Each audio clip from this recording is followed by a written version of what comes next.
Hello guys, ಎಲ್ಲರಿಗೂ ನಮಸ್ಕಾರ. ಇದು ನಿಮ್ಮ ಲೈಫ್ ಸೂತ್ರ. ನಾನು ನಿಮ್ಮ ನವೀನ್. ಮತ್ತೆ ನನ್ನ ಯೂಟ್ಯೂಬ್ ಚಾನಲ್ಗೆ ಸ್ವಾಗತ, ಸುಸ್ವಾಗತ. ಇಂದು ನಾನು ಯಾರ ಬಗ್ಗೆ ಹೇಳ್ತೀನಿ ಅಂದ್ರೆ, ಆ ಮಹಾನ್ ವ್ಯಕ್ತಿಯ ಕೆಲವು ವಿಷಯಗಳು ನೀವು ತಿಳ್ಕೊಂಡ್ರೆ ಆಶ್ಚರ್ಯ ಪಡ್ತೀರಾ. ಏನ್ ಗೊತ್ತಾ, ಭಾರತ ದೇಶದಲ್ಲೇ ನಟನೆ ಹಾಗೂ ಹಾಡಿನಲ್ಲಿ ಏಕೈಕ ವ್ಯಕ್ತಿ ಭಾರತ ರಾಷ್ಟ್ರೀಯ ಪ್ರಶಸ್ತಿ ಪಡೆದ ನಟ ಯಾರು ಗೊತ್ತಾ? ಮೈಸೂರು ಯೂನಿವರ್ಸಿಟಿಯಿಂದ ನಟನೆಗೆ ಡಾಕ್ಟರೇಟ್ ಗೌರವ ಪಡೆದುಕೊಂಡ ಭಾರತದ ಏಕೈಕ ನಟ ಯಾರು ಗೊತ್ತಾ? 1964 ಹಾಗೂ 1968 ಅಡಿಯರಲ್ಲಿ ಈ 2 ವರ್ಷ ಸತತ 14 ಪಿಕ್ಚರಿನಲ್ಲಿ ನಟನೆ ಮಾಡಿ ಹೀರೋ ಆಗಿ, ಅಂದ್ರೆ ಈ 14 ಪಿಕ್ಚರ್ ಅಲ್ಲಿ ಬಹುಮುಖ್ಯ ಹೀರೋ ಆಗಿ ನಟನೆ ಮಾಡಿದ ಏಕೈಕ ವ್ಯಕ್ತಿ ಯಾರು ಗೊತ್ತಾ? ಅವರು ಸ್ನೇಹಿತರೆ ಬೇರೆ ಯಾರು ಅಲ್ಲ, ನಮ್ಮ ಗಾಜನೂರಿನ ಗಂಡು, ಅಭಿಮಾನಿಗಳ ದೇವರು, ನಮ್ಮ ಅಣ್ಣವರು ಡಾಕ್ಟರ್ ರಾಜ್ಕುಮಾರ್. ಬನ್ನಿ ಸ್ನೇಹಿತರೆ, ನಮ್ಮ ಡಾಕ್ಟರ್ ರಾಜ್ಕುಮಾರ್ ಅಂದ್ರೆ ನಮ್ಮ ಅಣ್ಣವರ ಬಗ್ಗೆ ತಿಳಿಯೋಣ. 1929 ಏಪ್ರಿಲ್ 24ರಂದು ನಮ್ಮ ತಮಿಳುನಾಡು ಹಾಗೂ ಕರ್ನಾಟಕ ಒಂದು ಗಡಿ ಭಾಗದಲ್ಲಿ ಒಂದು ಸಣ್ಣ ಊರು ಗಾಜನೂರು ಎಂಬ ಊರಿನಲ್ಲಿ ಒಂದು ಮಗು ಹುಟ್ಟಿತ್ತು. ಆ ಮಗುವಿನ ಹೆಸರು ಡಾಕ್ಟರ್ ರಾಜ್ಕುಮಾರ್ ಅಲ್ಲ, ಆ ಮಗುವಿನ ಹೆಸರು ಸಿಂಗನಲ್ಲೂರಿನ ಪುಟ್ಟಸ್ವಾಮಯ್ಯ ಮುತ್ತುರಾಜ್. ಅಂದರೆ ನಮ್ಮ ಡಾಕ್ಟರ್ ರಾಜ್ಕುಮಾರ್ ಅವರ ಹೆಸರು ಮುತ್ತುರಾಜ್. ಮುತ್ತುರಾಜ್ ಅವರ ತಂದೆಯ ಹೆಸರು ಪುಟ್ಟಸ್ವಾಮಿ ಹಾಗೂ ತಾಯಿಯ ಹೆಸರು ಲಕ್ಷ್ಮಮ್ಮ. ಇಬ್ಬರು ಕಲಾವಿದರು, ಕಲೆಯವರು ಮನೆ ಸ್ವತ್ತಾಗಿತ್ತು. ಸ್ನೇಹಿತರೆ, ಇಬ್ಬರು ಕಲೆಯೊಂದಿಗೆ ನಮ್ಮ ಡಾಕ್ಟರ್ ರಾಜ್ಕುಮಾರ್ ಸೇರಿ ಬಾಲ್ಯದಿಂದನೇ ಕಲೆ ಹಾಗೂ ಈ ಶಿಕ್ಷಣ, ಈ ಕಲೆ ಬಗ್ಗೆ ಅಂದ್ರೆ ನಾಟಕ ಬಗ್ಗೆ ತುಂಬಾ ಆಸಕ್ತಿ ಇತ್ತು. ಅಲ್ಲಿಂದ ಸಣ್ಣ ಜೀವನದಿಂದನೇ ಅವರು ನಾಟಕ ಶುರು ಮಾಡಿದ್ರು. ನಂತರ ಸ್ನೇಹಿತರೆ, ಈ ವ್ಯಕ್ತಿ ಯಾವ ಶಾಲೆಗೂ ಹೋಗಿರ್ಲಿಲ್ಲ, ಯಾವ ಕಾಲೇಜ್ ಮೆಟ್ಟಿಲು ಇರಲಿಲ್ಲ. ಬಡತನದಿಂದ ಅವರ ಶಿಕ್ಷಣ ತುಂಬಾ ದೂರವಾಗಿತ್ತು.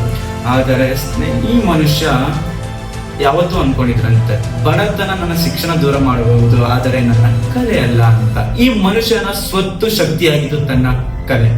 ನಂತರ ಸ್ನೇಹಿತರೆ, ನಮ್ಮ ಡಾಕ್ಟರ್ ರಾಜ್ಕುಮಾರ್ ಅವರು ಗುಬ್ಬಿ ನಾಟಕ ಸಂಘಕ್ಕೆ ಸೇರುತ್ತಾರೆ. ಅಲ್ಲಿ ಬರೀ ನಾಟಕ ಅಲ್ಲದೆ, ಕಲೆ ಅಲ್ಲದೆ, ಶಿಸ್ತು, ಕಷ್ಟ, ಜೀವನ ನೋಡದೆ ಹೇಗೆ ಬದುಕಬೇಕೆಂದು ಕಲಿಯುತ್ತಾರೆ.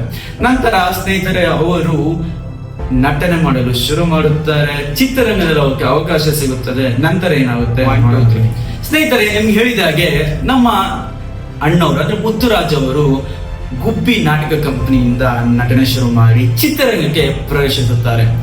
1954 ಬೇಡರ ಕಣ್ಣಪ್ಪ ಇವರ ಮೊದಲ ಚಿತ್ರ ಆಗುತ್ತದೆ.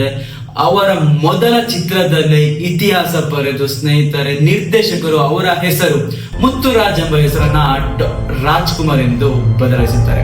ಮುತ್ತುರಾಜ್ ಅವರ ತಂದೆ ತಾಯಿ ಇಟ್ಟ ಹೆಸರಾದರೆ ಚಿತ್ರರಂಗ ಅವರಿಗೆ ಬೇರೆ ಹೆಸರು ಕೊಟ್ಟಿತ್ತು, ಅದೇ ರಾಜ್ಕುಮಾರ್. ಅವರು ರಾಜಕುಮಾರ್ ಹಾಗೆ ಬದುಕಿದರು, ಹಾಗೆ ಅವರ ನಟನೆಗೆ ರಾಜ್ಕುಮಾರ್ ಅಂತ ಹೆಸರೇ ಬಂದಿತ್ತು. ಸ್ನೇಹಿತರೆ, ಅವರು ಇದಾದ ನಂತರ ಬಹುಮುಖ್ಯ ಚಿತ್ರಗಳಲ್ಲಿ ಕಾಣಿಸಿಕೊಳ್ಳುತ್ತಾರೆ. ಮೈಥಾಲಜಿ ಅಂದ್ರೆ ಪೌರಾಣಿಕ ಚಿತ್ರ, ಕೌಟುಂಬಿಕ ಚಿತ್ರ, ಫ್ಯಾಮಿಲಿ ಓರಿಯೆಂಟೆಡ್ ಚಿತ್ರ, ಆಕ್ಷನ್ ಸಿನಿಮಾ. ಆ ಕಾಲದಲ್ಲಿ ಆಕ್ಷನ್ ಸಿನಿಮಾ ಮಾಡೋದು ಬಹು ಕಡಿಮೆ ಜನಗಳಾಗಿದ್ರು. ಆದರೆ ನಮ್ಮ ಅಣ್ಣವರು ಆ ಕಾಲದಲ್ಲೇ ಆಕ್ಷನ್ ಸಿನಿಮಾವನ್ನ ಮಾಡುತ್ತಿದ್ದರು.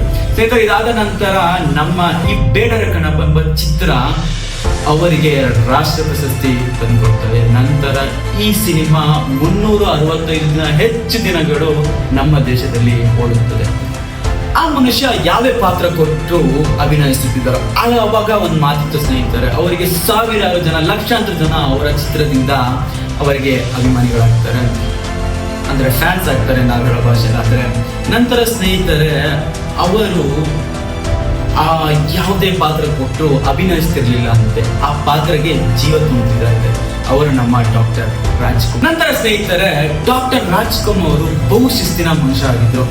ಅವರು ಮಾಡಿದ ಪಿಕ್ಚರು ಹಲವರು. ಆ ಟೈಮಲ್ಲಿ ಪೌರಾಣಿಕ, ನಾನು ಹೇಳಿದಾಗೆ action oriented cinema, family oriented cinema ತುಂಬಾ ಮಾಡ್ತಿದ್ರು. ನಮ್ಮ ರಾಜ್ಕುಮಾರ್ ಅವರು ಆ ಟೈಮಲ್ಲಿ ಈ ಸಿಗರೇಟ್, ಮದ್ಯಪಾನ, ಧೂಮಪಾನ ಇರೋ ಚಿತ್ರ ತುಂಬಾ ಕಡಿಮೆ ಮಾಡ್ತಿದ್ದಂತೆ, ತುಂಬಾ ಅವಾಯ್ಡ್ ಮಾಡ್ತಿದ್ದಂತೆ. ಹೀಗೆ ಒಬ್ಬ ಮನುಷ್ಯ ಕೇಳ್ತಾನಂತೆ, ಯಾಕೆ ನೀವು ಅಷ್ಟೊಂದು ದುಡ್ಡು ಕೊಟ್ಟರು ಇಂಥ ಚಿತ್ರಗಳನ್ನ ಯಾಕೆ ನೀವು ಅಂತ. ಆಗ ನಮ್ಮ ಅಣ್ಣವ್ರು ಹೇಳ್ತಾರಂತೆ, ನಾವು ಮಾಡೋ ಚಿತ್ರಗಳನ್ನ ತುಂಬಾ ಜನ ನೋಡಿ ಪ್ರೇರಣೆ ಬರುತ್ತಾರೆ, ನಮ್ಮನ್ನ ಉದಾಹರಣೆ ಆಗಿಕೊಳ್ಳುತ್ತಾರೆ. ಆ ಉದಾಹರಣೆ ಆಗುವಾಗ ನಾನು ಅವರಿಗೆ ಕೆಟ್ಟ ಉದ್ದೇಶ, ಕೆಟ್ಟ ಸಂದೇಶ ಯಾವತ್ತೂ ಕೊಡಬಾರ್ದು ಅಂತ. ಸ್ನೇಹಿತರೆ, ಎಷ್ಟು ಚಂದ ಅಲ್ಲ, ಆ ವ್ಯಕ್ತಿಗೆ ಏನೇ ಕೊಟ್ಟರು ಅದು ಒಬ್ಬ ಮನುಷ್ಯನ ಸ್ಫೂರ್ತಿ ಆಗಬೇಕು ಅಂತ ನಟನೆಯಲ್ಲಿ ತೋರಿಸಿದ್ರು.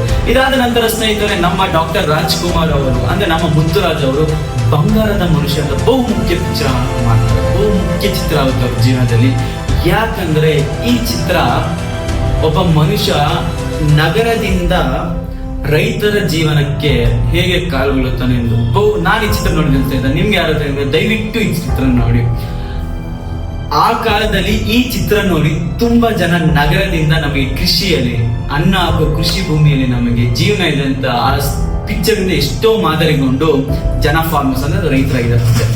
ಅದಾದ ನಂತರ ಸ್ನೇಹಿತರೆ, ನಮ್ಮ ಅಣ್ಣವರು ಬಹುಮುಖ್ಯ ಪಿಕ್ಚರ್ ಶಬ್ದವೇ, ಕಸ್ತೂರಿ ನಿವಾಸ, ಕವಿರತ್ನ ಕಾಳಿದಾಸ, ಮಯೂರ, ಬಹುಮುಖ್ಯ ಪಿಕ್ಚರ್. ನಾನು ಹೇಳೋ ಎಷ್ಟೋ ಪಿಕ್ಚರ್ಗಳು ನಿಮ್ಗೆ ಗೊತ್ತಿರುತ್ತೆ, ಯಾಕಂದ್ರೆ ಆ ಮಹಾವೀರನ ನಟನೆ ಹಂಗಿತ್ತು.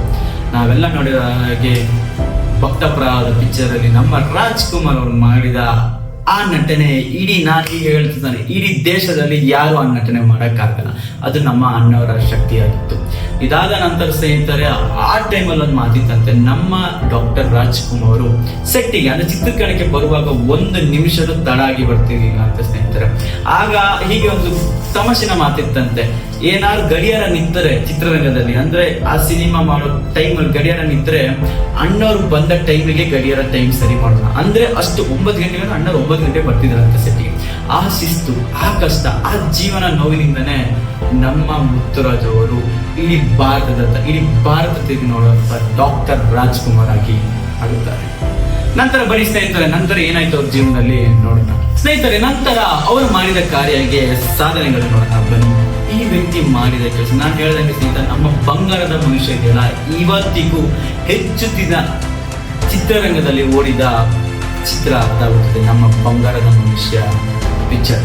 ಇದಾದ ನಂತರ ಸ್ನೇಹಿತರೆ, ಅವರು ಸತತ 5 ದಶಕ ಕಾಲ ಅಂದ್ರೆ ಒಂದು 50 ವರ್ಷದ ಚಿತ್ರರಂಗದಲ್ಲಿ ಕೆಲಸ ಮಾಡಿರ್ತಾರೆ. 200ಕ್ಕೂ ಹೆಚ್ಚು ಚಿತ್ರ ಮಾಡಿರ್ತಾರೆ ಸ್ನೇಹಿತರೆ. ಆ ಕಾಲದಲ್ಲಿ 200 ಚಿತ್ರ ಮಾಡೋದು ಸುಲಭವಲ್ಲ. 200ಕ್ಕೂ ಹೆಚ್ಚು ಚಿತ್ರ ಮಾಡಿರ್ತಾರೆ ಸ್ನೇಹಿತರೆ. ಇದಾದ ನಂತರ ಅವರಿಗೆ ನಾಡ ಪ್ರಶಸ್ತಿ, ರಾಷ್ಟ್ರೀಯ ಪ್ರಶಸ್ತಿ, ಪದ್ಮಭೂಷಣ ಪ್ರಶಸ್ತಿ, ಇನ್ನು ಹಲವಾರು ಪ್ರಶಸ್ತಿ ಅವ್ರಿಗೆ ಬರ್ತದೆ. ಇದೊಂದು ವಿಷಯ ನಿಮಗೆ ಗೊತ್ತಿರಲ್ಲ ಸ್ನೇಹಿತರೆ, ಸಾಧಾರಣ ದಾದಾ ಸಾಹೇಬ್ ಪಾಲೇಕರ್ ಅನ್ನೋ ಪ್ರಶಸ್ತಿ ಕೊಡ್ತಾರೆ. ಈ ಪ್ರಶಸ್ತಿ ಆ ಸಮಯದಲ್ಲಿ ಭಾರತದಿಂದ ಪಡೆದ ಏಕೈಕ ನಟ ನಮ್ಮ ಡಾಕ್ಟರ್ ರಾಜ್ಕುಮಾರ್ ಆಗಿರ್ತಾರೆ. ನಂತರ ಈಗ ತುಂಬಾ ಜನಕ್ಕೆ ಬಂದಿದೆ, ಆದರೆ ಆ ಸಮಯದಲ್ಲಿ ನಟನೆಗೆ ಪಡೆದ ಏಕೈಕ ವ್ಯಕ್ತಿ ನಮ್ಮ ಡಾಕ್ಟರ್ ರಾಜ್ಕುಮಾರ್ ಆಗಿರ್ತಾರೆ. ಇದಾದ ನಂತರ ಸ್ನೇಹಿತರೆ, ಅವರಿಗೆ ಈ ಹುಡುಗಿ ತೊಗೊಳ್ಳೋ ಮೇಲೆ ಆಸೆ ಇರಲಿಲ್ಲ, ಅವರಿಗೆ ಈ ಸಾಧನೆ ಪ್ರಶಸ್ತಿ ಮೇಲೆ ಆಸೆ ಇಲ್ಲ. ಅವರು ಇವತ್ತು ಹೇಳ್ತಾರೆ ಸ್ನೇಹಿತರೆ, ನನಗೆ ಇವತ್ತು ಬಹು ದೊಡ್ಡ ಪ್ರಶಸ್ತಿ ಅನಿಸಿದ್ದು ನನ್ನ ಪ್ರೀತಿಸೋ ಅಭಿಮಾನಿಗಳು.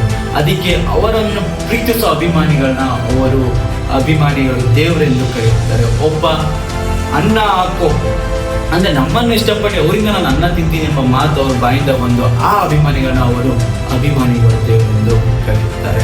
ಇದೆಲ್ಲ ನಂತರ ಅವ್ರಿಗೆ ತುಂಬಾ ಇಷ್ಟವಾದ ಪ್ರಶಸ್ತಿ ಏನು ಗೊತ್ತಾ? ಜನಗಳು ಅಂದ್ರೆ ನಾವು ಕನ್ನಡದ ಜನ, ಈ ದೇಶದ ಜನ ಅವರನ್ನು ಅಣ್ಣವರು ಎಂದು ಕರೆಯೋ ಪದ ಅವರಿಗೆ ತುಂಬಾ ಇಷ್ಟ ಆಗಿದೆ. ಇದಿಷ್ಟು ಅವರ ಸಾಧನೆಗಳಾಗಿರ್ತದೆ ಸ್ನೇಹಿತರೆ. ನಾನು ಈಗ ಯಾವ ವಿಷಯ ಹೇಳ್ತೀನೋ ಅದು ಕೇಳೋರಿಗೆ ಒಂಥರ ಮೈ ಜುಮ್ಮೋ ವಿಷಯ, ನೀವು ನಂಬಲ್ಲ ಸ್ನೇಹಿತರೆ. ಇದು 2000 ಜುಲೈ 30ರಂದು ನಮ್ಮ ಅಣ್ಣವರು ಅಂದ್ರೆ ನಮ್ಮ ಡಾಕ್ಟರ್ ರಾಜ್ಕುಮಾರ್ ಅವರು ಅವರ ಗಾಜನೂರಿನಲ್ಲಿ ಫಾರ್ಮ್ ಹೌಸ್, ಆ ಫಾರ್ಮ್ ಹೌಸಿನಲ್ಲಿ ಕುಟುಂಬ ಸಮೇತ ಇರ್ತಾರೆ, ಏನೋ ಮೋಜು ಮಸ್ತಿಗೆ ಹೋಗಿರ್ತಾರೆ. ಆ ಸಮಯದಲ್ಲಿ ಸುಮಾರು ಕತ್ತಲೆ ಸಮಯ ಅಂದರೆ ಮಧ್ಯರಾತ್ರಿ ಸಮಯದಲ್ಲಿ ಅವರಿರುವಾಗ ಅವರ ಮನೆ ಸುತ್ತ 100 ಜನ ಶಸ್ತ್ರ ಅಂದ್ರೆ ವೆಪನ್ಗಳನ್ನ ಇಟ್ಕೊಂಡು ಸುತ್ತಾಗಿರುತ್ತಾರಂತೆ. ಅದಾದ ನಂತರ ರಾಜ್ಕುಮಾರ್ ಎದ್ದು ನೋಡಿದಾಗ ಅವರ ಕಣ್ಣೆದುರು ಇದ್ದಿದ್ದು ಒಬ್ಬ ಮಹಾನಗ, ಒಬ್ಬ ಮಹಾನ್ ದರೋಡೆಕಾರ ನಮ್ಮ ವೀರಪ್ಪನ್. ಈ ವೀರಪ್ಪನ್ ಅವರ ಎದ್ದ ತಕ್ಷಣ ಇದ್ದಿದೆ ಎದುರುಗಡೆ ವೀರಪ್ಪನ್. ಸ್ನೇಹಿತರೆ, ನೀವು ನಂಬಲ್ಲ, ಅವತ್ತು ಅಂದ್ರೆ ಜುಲೈ 30ನೇ ತಾರೀಕು 2000 ಇಸ್ವಿಯಲ್ಲಿ ನಮ್ಮ ಡಾಕ್ಟರ್ ರಾಜ್ಕುಮಾರ್ ಅವರು 10 ಅಲ್ಲ 20 ಅಲ್ಲ 50 ಅಲ್ಲ 80 ಅಲ್ಲ ಸತತ 108 ದಿನ ಕಾಡಲಿರ್ತಾರೆ. ಆ ಮನುಷ್ಯನನ್ನ ಕಿಡ್ನಾಪ್ ಮಾಡಿ 108 ದಿನ ಕಾಡಲ್ಲಿ ವೀರಪ್ಪನ ಹಿಡ್ಕೊಂಡಿರ್ತಾರೆ. ಇದು ಆ ಆ 108 ದಿನ ನಮ್ಮ ಕರ್ನಾಟಕ ಅಲ್ಲೋಲ ಮನೆಗಳಲ್ಲಿ ಪ್ರಾರ್ಥನೆದೇ ಹೆಚ್ಚು ಜಾಸ್ತಿ ಆಗಿತ್ತು. ದೇವರಲ್ಲಿ 1000 ಜನ ಪ್ರಾರ್ಥನೆ ಮಾಡ್ತಿದ್ರು. ನಮ್ಮ ಅಣ್ಣವರಿದ್ದಾರೆ, ಎಲ್ಲೇ ಕೇಳಿ ನಮ್ಮ ಅಣ್ಣವ್ರು ಯಾವಾಗ ಬರ್ತಾರೆ, ನಮ್ಮ ಅಣ್ಣವ್ರಿಗೆ ಇಡೀ ದೇಶವೇ ಕರ್ಫ್ಯೂ ಅಂತ ಬಂದ ರೇಂಜಲ್ಲಿ. ಯಾಕಂದ್ರೆ ಆ ಸಮಯದಲ್ಲಿ ನಮ್ಮ ಡಾಕ್ಟರ್ ರಾಜ್ಕುಮಾರ್ ಇದ್ದಾರಲ್ಲ, ಬಹು ಜನ ನಮಗೆ ದೇವರೇ ಅಂತ ಕರಿತಿದ್ರು. ಅಣ್ಣವರು ಮನೆಗಳ ದೇವರ ಅಂತಾನೆ ಕರಿತಿದ್ರು. ಹೀಗಿದ್ದಾಗ ಒಂದು ಸಂತಸದ ಖುಷಿ ವಿಷಯ ಗೊತ್ತಾ ಸ್ನೇಹಿತರೆ, 108 ದಿನ ಆದ್ಮೇಲೆ ವೀರಪ್ಪನವರು ನಮ್ಮ ಡಾಕ್ಟರ್ ರಾಜ್ಕುಮಾರ್ ಅವನ್ನ ಯಾವುದೇ ತೊಂದರೆ ಇಲ್ಲದೆ ಆರಾಮಾಗಿ ನಮ್ಮ ಊರಿಗೆ ಕಳಿಸುತ್ತಾರೆ. ಆದರೆ ಈ ಮನುಷ್ಯ ನಮ್ಮ ಡಾಕ್ಟರ್ ರಾಜ್ಕುಮಾರ್ ಅವರು ವೀರಪ್ಪನ ಏನೂ ಮಾಡಲಿಲ್ಲ. ಅಂದರೆ ಸಹನೆ ರೂಪದಲ್ಲಿ ಆ ವ್ಯಕ್ತಿಯನ್ನು ಏನು ಮಾಡಿಲ್ಲ, ಆ ವ್ಯಕ್ತಿನ ಕ್ಷಮಿಸುತ್ತಾರೆ. ಇದು ಇದ್ದ ಬಹುಮುಖ್ಯ ಗುಣ ಇದೊಂದು ಬ್ಯೂಟಿಫುಲ್ ಕ್ವಾಲಿಟಿ ನಮ್ಮ ಡಾಕ್ಟರ್ ರಾಜ್ಕುಮಾರ್ ಅವ್ರದ್ದು ಆಗಿರುತ್ತದೆ. ನಂತರ ಸ್ನೇಹಿತರೆ ನಾನು ಈಗ ಯಾವ ವಿಷಯ ಹೇಳ್ತೀನೋ ಅದು ಎಲ್ಲರಿಗೂ ನೋವು ತರುವ ವಿಷಯ. ಯಾಕೆಂದರೆ 2006ರಲ್ಲಿ ನಾವು ನಮ್ಮ ಅಣ್ಣವ್ರನ್ನ ಸ್ನೇಹಿತರೆ, ನಂಗೆ ನೆನಪಿದೆ, ಅವಾಗ ನಂಗೆ ತುಂಬಾ ಸಣ್ಣ ವಯಸ್ಸು. ಆ ಆಂಬುಲೆನ್ಸ್ ಇಡೀ ಊರೇ ತಿರುಗಿತ್ತು ನಮ್ಮ ಅಭಿಮಾನಿಗಳಿಗೆ ರಾಜ್ಕುಮಾರ್ ತೋರಿಸೋದಕ್ಕೆ. ನಾನು ನೋಡಿದೆ, ನನಗೆ ಇವಾಗೂ ನೆನಪಿದೆ, ನಾನು ರಾಜ್ಕುಮಾರ್ನ ಕೊನೆಗೆ ನೋಡಿದ್ದು. ಇದಾದ ನಂತರ ಸ್ನೇಹಿತರ ಆ ದಿನ ಲಕ್ಷಾಂತರ ಮಂದಿ ಹಾಡಿದ್ರು, ಲಕ್ಷಾಂತರ ಜನ ಸೇರ್ತಾರೆ, ಲಕ್ಷಾಂತರ ಜನ ಸ್ನೇಹಿತರೆ. ಇಲ್ಲೊಬ್ಬ ನಟನ ನಾವು ಕಳೆದುಕೊಂಡಿದ್ದೀವಿ ಅನ್ನೋದಕ್ಕಿಂತ ನಾವು ಜೀವನದಲ್ಲಿ ಹೇಗೆ ಬದುಕಬೇಕು ಎಂಬ ಉದಾಹರಣೆನ ಅನ್ನೋ ಒಂದು ಎಕ್ಸಾಂಪಲ್, ರೋಲ್ ಮಾಡೆಲ್ ಆಗಿದೆ ಸ್ನೇಹಿತರೆ. ನಾನು ಹೇಳ್ದಂಗೆ ಆ ಮನುಷ್ಯನ ನಟನೆಗೆ ಸಹಪಾಠಿ, ಆ ಮನುಷ್ಯನ ನಟನೆಗೆ ಸಹಿಸಾಟಿ ಇವತ್ತವರೆಗೆ ಯಾರಿಲ್ಲ ಸ್ನೇಹಿತರೆ. ಅವರು ಮಾಡಿದ ಚಿತ್ರಗಳು ಅಷ್ಟು ಅದ್ಭುತ. ಇಡೀ ದೇಶ ಪ್ರಪಂಚ ನಮ್ಮ ಡಾಕ್ಟರ್ ರಾಜ್ಕುಮಾರ್ ಅವರು. ಈಗ ನಾವು ಚಿತ್ರರಂಗದಿಂದ ಮಾತಾಡಿದ್ರೆ ನಾವು ಬಹುಮುಖ್ಯ ಜನಗಳನ್ನ ಹೇಳ್ತೀವಿ, ಆದರೆ ನಮ್ಮ ಡಾಕ್ಟರ್ ರಾಜ್ಕುಮಾರ್ ಅವರು ಆಗಿರುತ್ತಾರೆ.